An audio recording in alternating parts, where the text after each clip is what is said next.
Hello students, in this lecture video, let us discuss about different processes in molecular cloning or recombinant DNA technology. The first step is isolation of genetic material, that is DNA. So the cell will be broken down, means the cell wall or cell membrane will be degraded to release DNA.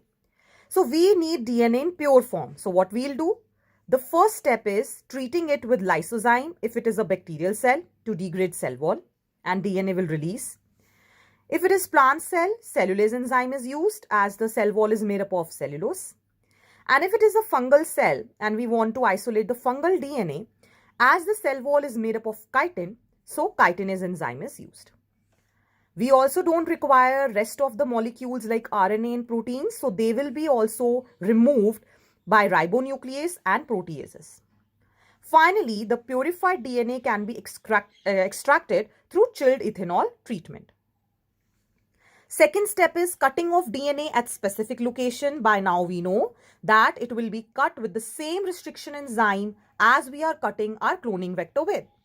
Suppose we are cutting the DNA with EcoR1 enzyme. So the plasmid or the cloning vector will also be cut with the same to release the sticky ends and helping in ligation. Next step is amplification of gene of interest using PCR.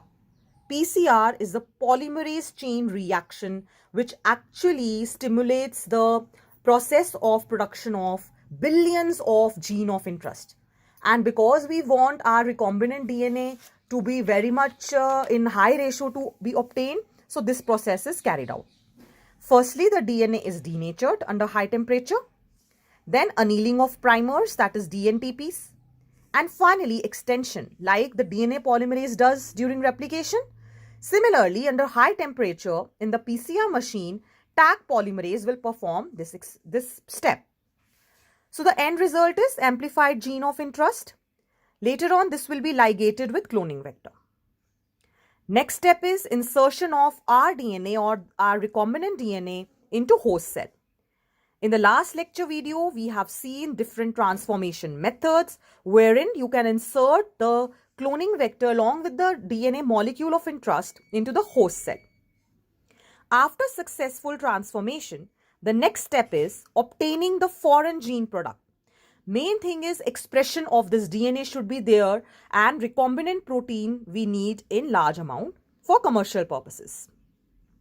So generally, a continuous culture system is maintained and is used wherein the fresh medium, nutrient medium for the growth of the bacterial cell is added and the used medium is drained out so that the bacteria are always in exponential phase, means always they are multiplying. So large biomass we can obtain and further we can also obtain large amount of recombinant protein.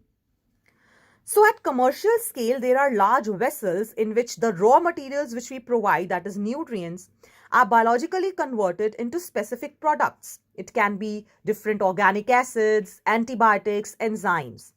So those vessels are referred to as bioreactors. Now generally, stirring type of bioreactors are used. Stirrer basically mixes nutrients, oxygen parameters can also be regulated. Then pH, foaming, all these parameters can be regulated because there are certain ports which will help in providing samples as well as helping in regulating these parameters. Now, firstly, in the NCERT, I would like you to see the different two types of the bioreactors we are talking about. So, one is the simple stirred tank bioreactor where this agitation is happening. And in the second, the sparge stirred tank bioreactor through which air bubbles will be produced. So all of this is to increase the surface area for the oxygen transfer. Lastly, the last step is downstream processing.